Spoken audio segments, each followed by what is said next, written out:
Headed to our hotline, Brett Dolan is with us, play-by-play Touchdown Radio, Arkansas Razorback Athletics, and we always appreciate you visiting with us today. Brett, how you doing? Hey, I'm doing well. I appreciate Gino pinch hitting for me last week. I hated to miss a college football discussion with you guys, but I'm sitting here in Bud today, and I'm looking outside, and there must be 250 students setting up their tents to camp out for the Kansas exhibition. So it's going to be an interesting weekend here without football, I guess, on the Hill. Go find yourself a couple of brand new interns for the remainder of the semester, right? Or they must be interested in sports if they're out there. I'm just curious what the thought will be if Kansas rolls by that setup when they come to shoot around. Or, this is all new for this Arkansas team and coaching staff. I got to believe they'll be pretty impressed with the fan interest, certainly the student interest for an exhibition game that might be more of a scrimmage than game. That's what it seems like. Cal tweeted, I'll just read this, says he wanted to provide some clarity about the Kansas exhibition game. It's a, all caps, real exhibition game. Bill Self and I both talked about what our teams need, and we decided on quarters, providing more situational opportunities. So there you go. Should be fun, though, no matter what. Now, you were on the call for LSU at Arkansas last Saturday, and what are your thoughts on LSU's victory?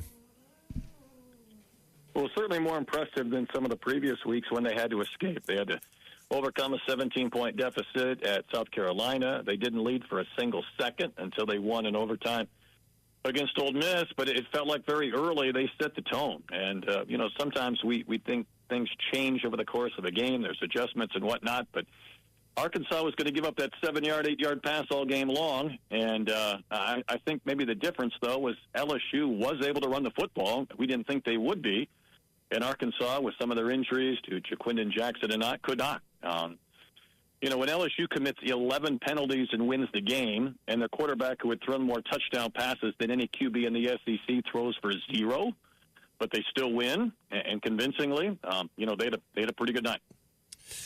Yeah, LSU's receivers look like they could start on the basketball team, man. They were big and long and rangy, and we couldn't get any pressure on the LSU quarterback. We made him, he was just, Phil likes to use this, that, in baseball, how many stressful pitches do you have? He didn't have a lot of stressful snaps. And, the biggest game of the week, LSU A&M this week.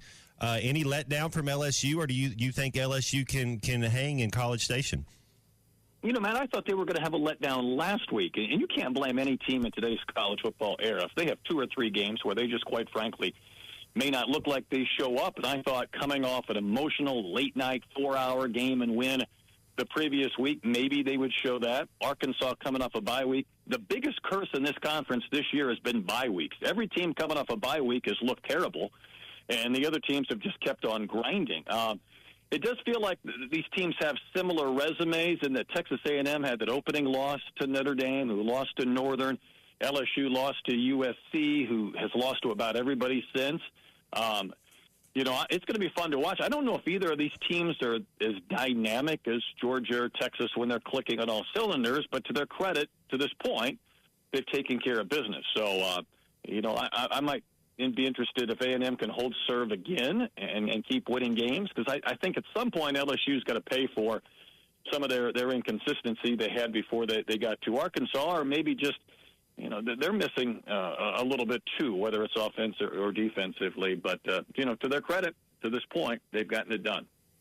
So I mentioned it yesterday. I don't think Georgia's going to lose another game. It's like, I think it's overblown sometimes about, the coach isn't going to let them lose another game. But I think in this case, maybe it's not so overblown. Like, I believe Kirby's doing it again. No one gave us a chance at Texas. We're the little guy against the big guy and all that kind of stuff. And, man, it worked a couple years ago. He even was talking about that after they won their second national championship in a row. And he's got the same thing going here, Brett. And I know that they still have Ole Miss. They still have Tennessee. I don't think Georgia loses again. Well, there's obviously a lot of NFL talent on that roster. And when a good coach and a good team can play the underdog, they could ride that for a little while. They clearly did Saturday.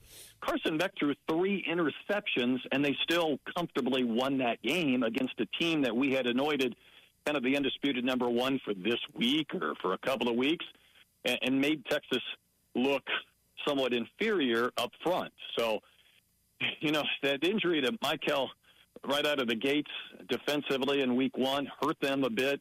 They obviously didn't overcome that loss of Brock Bowers or Ladd McConkey immediately, but there's still so much talent on that team. And I think they might lose again. I don't know when I would predict it, but they've thrown their name right back in that hat. I saw them when they had that 13-12 win against Kentucky, and wow, they really just couldn't get anything going offensively and did enough defensively. But to their credit, again, they played that underdog role well at Austin and took a lot of excitement out of that game really early. Brett, Oklahoma, they got Ole Miss this week, and then it's Maine, Missouri, bye week, Alabama, LSU. They're another team sitting on 4 wins. With that remaining schedule right there, Oklahoma, do they make a bowl game this year? Ooh, going to be tough. I mean, if they do, it's going to be with 6. And I was curious, Matt, and I think we all were, what it was going to look like for both Texas and Oklahoma, kind of stepping up in weight competition, so to speak, and Texas, I think, until last week, we had assumed, well, they were more SEC ready. I think we thought Oklahoma was a step or two behind. Now, they've had 4 or 5 wide receivers that have been injured. They've had some issues finding a quarterback because they don't have anybody to throw the football to, but they have been behind. And it reminds me a little bit of Lincoln Riley in USC, a coach who's had some success in different tiers, but now you're changing leagues and you're a little bit behind. And you better figure it out soon because, they aren't going to wait for you to catch up. So it's going to be tough for me to see them get to 6.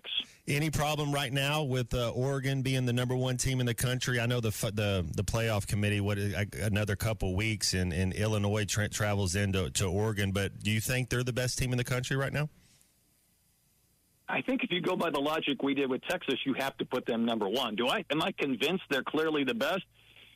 I go back to when they defeated Idaho by 10 points earlier this year. I mean, we don't ever talk about Idaho football-wise. And Boise State's pretty good, but they were within 3 against Oregon in that game. I guess you put them in that spot. Now, they do have a chance to run up some style points because they're facing a top 25 team, even though they are 21.5-point favorite against Illinois and could overwhelm the Illini. But, man, yes, I would put them number 1, but this crazy world of college football, I mean, you think about Alabama beats Georgia, and then Georgia beats Texas, and then Alabama loses, of course, to Vandy, and Vandy lost to Georgia State, who's 2-4, and LSU lost only to USC, who's 3-4, and Oregon barely beat Idaho to begin the year.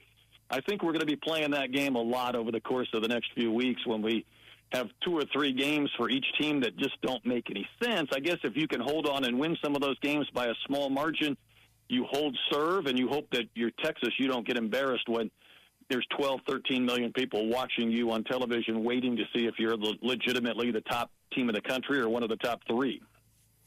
Brett, move over to the World Series here for a moment. You and I are kind of similar in our reverence for the history of baseball.